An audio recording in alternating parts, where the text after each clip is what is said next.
Here, I Rachna Agnihotri welcome you again in my next video, and this video is related to a new topic, but in the part of the history and the chapter is same, the French Revolution. Okay, the topic is your France obliges monarchy and becomes a republic. Here I am going to explain you how the first जैसे France हमने France के बारे में काफ़ी कुछ इसमें मैंने पढ़ा हम लोगों ने। तो उसमें पहले क्या था, मोनार्की सिस्टम था, फिर मोनार्की से आपका जो है कॉन्स्टिट्यूशन मोनार्की हुआ, फिर कैसे ये फ्रांस जो है आपके रिपब्लिक में कन्वर्ट हुआ। Here I am going to explain you in this topic. Okay, जैसा कि मैंने आपको प्रीवियस टॉपिक में एक्सप्लेन किया था, तो उस प्रीवियस टॉपिक के बिहाफ पर ही जो यहाँ पर जो मोनार्की सिस्टम था, ठीक है, कॉन्स्टिट्यूशन मोनार्की सिस्टम था, तो सिचुएशन क्या थी, एज इट इज़ बनी हुई थी। यहाँ पर भी वही चीज़ आती है, जो पैसिव जो मेंबर्स थे उनको, पैसिव सिटीजन्स थे, उनको यहाँ पर वोट करने का अधिकार नहीं दिया था। तो condition of the condition was in the France as it is, generally at is, थोड़ा सा इम्प्रूवमेंट हुआ था लेकिन कंडीशन वैसी ही बनी रही थी। ठीक है, इसी के साथ ही साथ क्या है, जो लुई 16 जो थे उन्होंने भी क्या है कॉन्स्टिट्यूशन को साइन किया था और entered into the secret negotiation with the king of the Persia. ठीक है, और इसी के साथ में लुई 16 ने जो है उसको किसी उसके आपके पर्शिया किंग को जो है इसको बगैर किसी नेगोशिएशन के इसको सीक्रेटली वो कर दिया था, एंटर कर दिया था उसमें। ठीक है, रूल्स ऑफ द जो फ्रांस के थे, neighbouring countries were worried by the development in France. ठीक है, अब नेबरिंग कंट्रीज भी इसमें क्या हो रहे थे, वरीड हो रहे थे, वो चिंता कर रहे थे कि कैसे फ्रांस का डेवलपमेंट होगा और किस टाइप से क्या चीज़ें यहाँ पर हो रही हैं। After becoming the monarchy, constitutional monarchy, they made a plan to send troops to put down the events taking place in 1789. I had already explained you about the Bastille jail. ठीक है, बस्टाइल जेल के मैं बारे में already explain कर चुकी हूँ। Okay, and before this could happens, the national assembly declared war against Persia. Okay, national assembly declared war against Persia and Austria.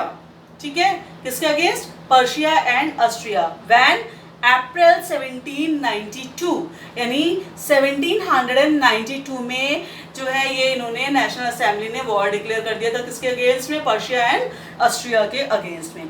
Thousand of volunteers joined an army who serve war as a poorest of the people against keeping and aristocracies all over Europe.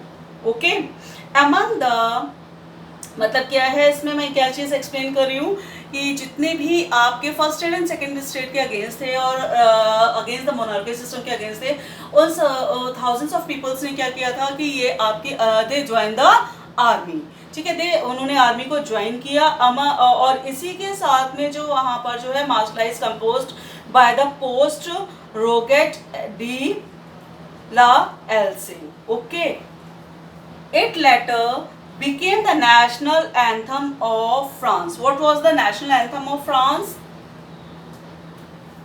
National anthem of France. Here I am going to tell you the name of the national anthem of France. That is your,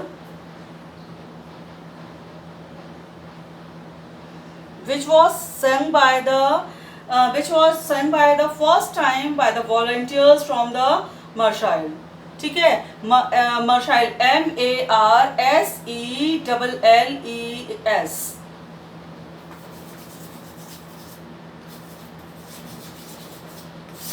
This was the national anthem of the France. ये France का क्या था, आपका national anthem था। ठीक है, and it was written by the poet Rouget de L एस्ली।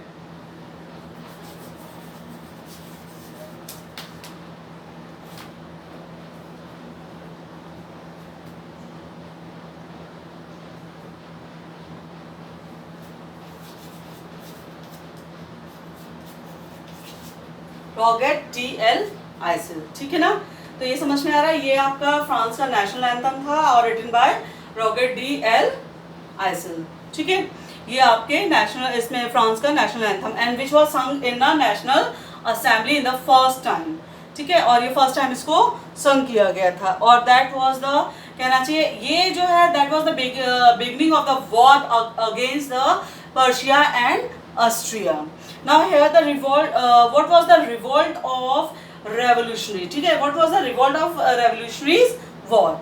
अब इन रेवोल्यूशनरी वॉर का क्या रिजल्ट रहा था, तो इसमें जो है इकोनॉमिक डिफिकल्टीज तो थी, लॉसेस भी हुए थे इसमें आपके इस वॉर में। जो मैन जो थे दे वर बिजी, इस रिवॉल्ट में मैन बिजी थे किसमें, फाइटिंग में, they were busy in fighting war and अब यहाँ पर जो man were busy in the fighting और इन द वॉर, तो यहाँ पर responsibility became on the women, ठीक है। यहाँ पर रिस्पॉन्सिबिलिटी किस पर आ गई, वीमेन पर आ गई। और जो लिवलीहुड एंड अर्निंग जो है कंडीशंस वीमेन पर आ गई, फैमिली की सारी responsibility that also came on the women shoulder, ठीक है, महिलाओं के कंधों पर आ गई। And a large segment of the population was convicted that the revolution had to be carried further as the constitution of the 1791 gave political rights only to the richer section, okay. Sorry. Political clubs became popular where people could discuss government policies and their own plans of action. The most successful of these clubs was the Jacobin Club. ठीक है, the most successful club in that period was the Jacobin Club. Okay, and this was converted by the Saint Jacob in Paris. Saint Jacob in Paris. Now I am going to deliver about the Jacobin Club. ठीक है, इसको बनाया किसने था, इसको convect किसने किया था, सेंट जैकोब ने किया था। Where it was started first, in the Paris, Paris में इसको स्टार्ट किया गया था। Now I am going to explain about the Jacobin club. Here the member of the Jacobin club belongs to mainly to the less prosperous section of the society. Less prosperous section of the society means generally belongs to the third state. Generally women, peasants, artisans, ठीक है, workers, laborers, they belongs to this club. Is it clear? They belongs to this club, including already जो मैंने आपको बताया, their leader were the Maximilian, ठीक है, जो इनके जो लीडर थे कौन थे, मैक्समिलियन थे। And they dress differently by wearing long straps trouser, ठीक है, वो जो ड्रेस वियर करते थे लॉन्ग, उसमें ट्राउजर होता था उनका, लंबा सा ट्राउजर होता था और उसमें जो है इस टाइप से स्ट्रैप्स हुआ करती थी, ठीक है। ट्राउजर जनरली जो आप जानते हो जो इसमें नीचे पहना जाता है, इसके साथ में ये ट्राउजर में आपके लॉन्ग स्ट्रैप्स होती थी और worn by the dock workers. Now here dock workers, DOCK, dock workers means the workers who work on the ship, okay, on the vessel, ship vessel, ठीक है। जो वो वर्कर जो आपके सिर्फ वेसल में इसमें लोडिंग एंड अनलोडिंग का वर्क करते थे, वो इस टाइप के आपके लूज ट्राउजर्स पहनते थे, स्ट्रैप वाले ट्राउजर्स पहनते थे, और वो कौन पहनते थे, they were the dock workers, okay. और इसके साथ ही साथ they wanted to show themselves apart from the fashionable section of the society, okay, fashionable section of the society, especially the nobles who wore knee-length breech, means here knee, you know your knee, ठीक है, नी तक जो है एक skirt type का जो है एक ड्रेस होती थी, जो जनरली आपने देखा होगा जो बैंड मास्टर्स होते हैं, ठीक है, इंग्लैंड के और वैसे इस टाइप से, तो they generally wear that type of, ठीक है। तो उस टाइप से ये लोग यहाँ पर ये वियर करते थे।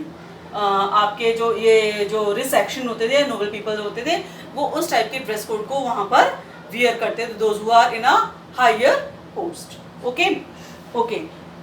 इसके साथ में it was a way to declaring the end of the power holded by the wearers of knee breeches. ठीक है, they came to known as sand clusters, meaning those without knee branches. Sand clusters man wore a red cap that symbol liberty. Red cap that show the liberty. Okay, and here I complete my topic, and next I will deliver you my next topic in the next video. Till then, bye.